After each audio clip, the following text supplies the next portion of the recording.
আজ ১৬ই ডিসেম্বর, মহান বিজয় দিবস। পৃথিবীর মানচিত্রে লাল সবুজের পতাকার স্থান পাওয়ার দিন আজ। তাই চিরগৌরবের এ দিন উপলক্ষে রাজধানীর সড়কে সড়কে দেখা যাচ্ছে লাল সবুজের মহাসমারোহ।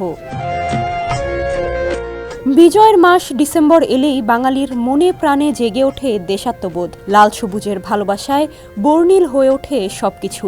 আর এই দিনটি ঘিরে জাতীয় পতাকা হয়ে ওঠে ঐক্যের প্রতীক, আবেগের বহিঃপ্রকাশ। এ যেন আত্মার টান। চারদিকে লাল সবুজের ফেরিওয়ালাদের পথ চলায় উড়ছে বিজয়ের নিশান, যেন ভিন্ন এক পরিবেশ। শুধু জাতীয় পতাকা নয়, পোশাক পরিচ্ছদেও দেখা যায় লাল সবুজের ছোঁয়া। আমাদের স্বাধীনতার প্রতীক লাল সবুজে উদ্বেলিত হয়ে পড়ে পুরো জাতি। লাল সবুজের এই পতাকা আমাদের শেখায় দেশ ও জনগণের পক্ষে কথা বলা, বিশ্ববাসীর কাছে আমাদের পরিচিত করে স্বাধীন সার্বভৌম অকুতভয় জাতি হিসেবে সাহস যোগায় মাথা উঁচু করে দাঁড়াবার। শুধু পতাকা নয়, হাতে ও মাথায় বাঁধার মতো লাল সবুজ ব্যাজও পড়েছেন অনেকে। আর ১৬ই ডিসেম্বরে লাল সবুজ পতাকা হাতে দেখা মেলে অসংখ্য শিশু কিশোরদের। সাধারণত মহান বিজয় দিবস ঘিরে ফেরিওয়ালাদের জাতীয় পতাকা বিক্রির পালা শুরু হয় ডিসেম্বরের প্রথম দিন থেকেই।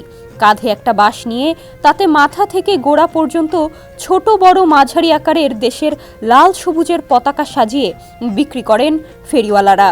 ওয়ালটনের পণ্য কিনে জিতে নিতে পারেন নগদ ২০ লক্ষ টাকা। Double million offer! Walton fridge কিনে পেতে পারেন ২০ লক্ষ টাকা। রয়েছে কোটি কোটি টাকার নিশ্চিত উপহার।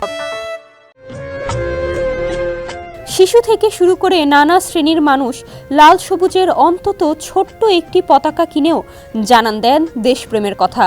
পতাকা বিক্রেতারা লাল সবুজের পতাকা কাঁধে নিয়ে কেবল জীবিকার পথই বেছে নেননি, এ পেশার মধ্য দিয়ে প্রকাশ পেয়েছে দেশপ্রেম, মুক্তিযুদ্ধের চেতনা ও স্মৃতি।